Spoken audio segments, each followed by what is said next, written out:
I am training to run a sub 48 second 400, and this is my full week of training. This week we had a really fast 200 meter repeat workout and then worked on handoffs for 2 days before going to compete in a 4x1 and open 200 over the weekend. We started off on Monday with a fast 200 meter day. The goal was to hit approximately our opening 200 meter speed for the 400, and we were working off of 3 minutes rest. For us, that means we wanted to fall between 23 and 24 seconds for each 200. 400s are most often run with a 2-second differential, meaning the second 200 is about 2 seconds slower than the first. So to run 48 seconds, you usually want to open in 23 seconds or faster, and to run 50 seconds, you usually want to open in 24 or faster. We hit a really thorough warm-up to make sure we were ready to run fast. This was also one of the first really hot days of the year.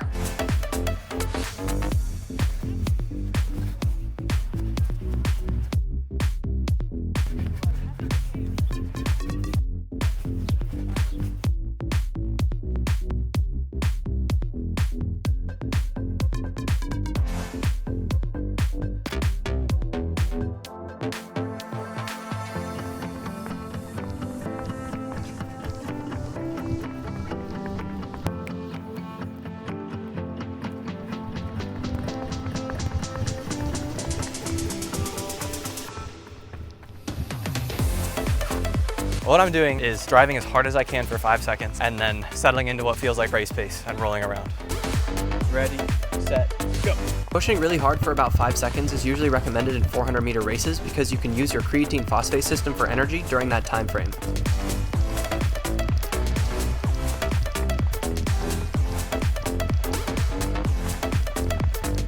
This first rep felt pretty relaxed and smooth, but I was nervous about only having 3 minutes rest until the next one.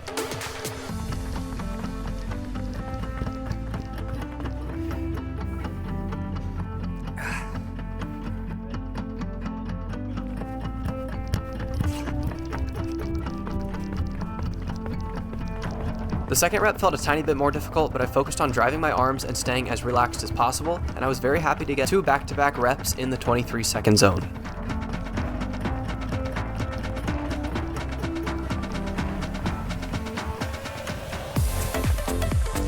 I figured we probably wouldn't be able to keep that up for long though.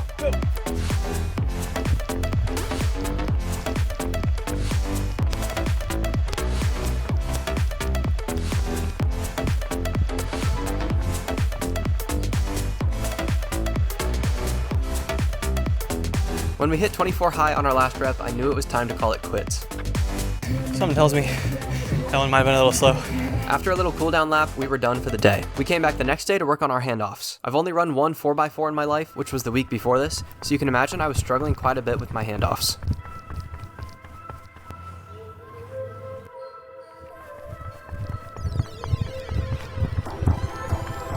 I could not get my start down, and something about seeing my teammate fly at me full speed made me nervous and kept messing up my acceleration.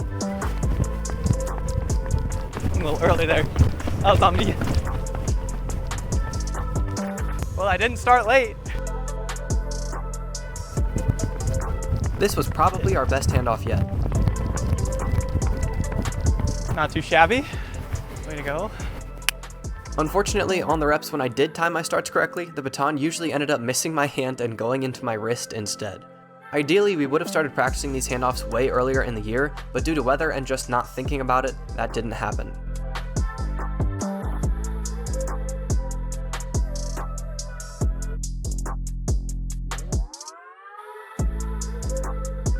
Then we came in for our first lift of the week, where I did some really explosive banded squats that are easier at the bottom to allow a fast amortization phase and harder at the top so that they still require a lot of power production. I followed that up with some regular injury prevention work, which I didn't record this time around. The next day we were out for even more handoffs. This was supposed to be a pretty light week, which is why we didn't have a second lactate workout like we usually would. Our handoffs, again, got off to a rocky start because of my acceleration.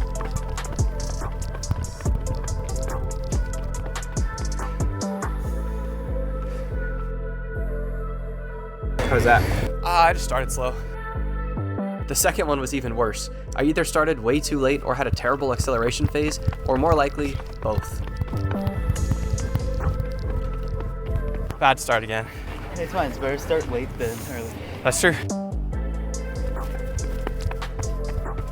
Finally, we had a decent one, although the baton missed my hand a bit again. We did all right. Hey, 3 out of 3. True.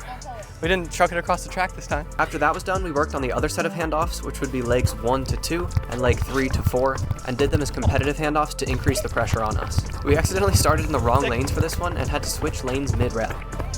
How'd that even happen, bro? We both in the wrong lane. It was us. My fault, we idiots.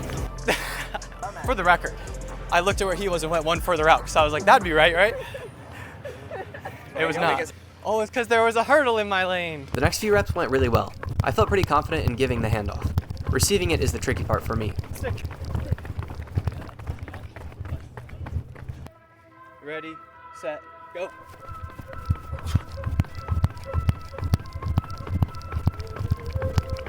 Stick. Oh, fire. Ready, set, go.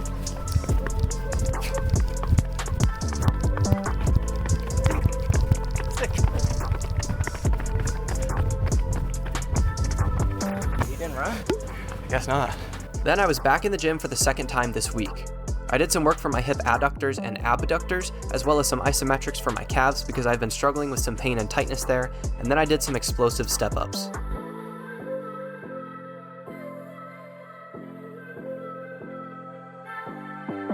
Before, I was doing these with 315 pounds, but it is getting close to the peaking time of year, so I dropped to 225 pounds and really focused on moving the weight fast. I'm going to do a whole video on strength training for speed sometime this summer, but one of the big important concepts is moving faster, generally through smaller ranges of motion as the end of your season gets closer. After a day of recovery, it was meet day.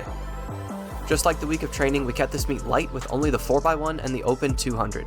The weather kept fluctuating between sunny and warm and overcast, chilly, and breezy, so I wasn't sure what to expect in my races. Like always, I started with a thorough warm-up exactly like I do for practices, because I try to treat meets as close to like practices as possible, since that is what I am used to. I was really excited to have a fresh crack at the 200 and felt like I had something to prove after last week.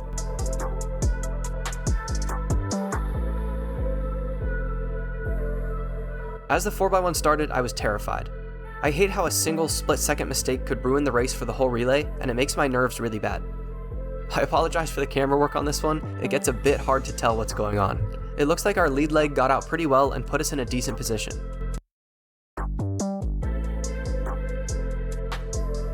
We came into the second handoff in third from what I can tell, and I had a late and slow start, although you can barely see it.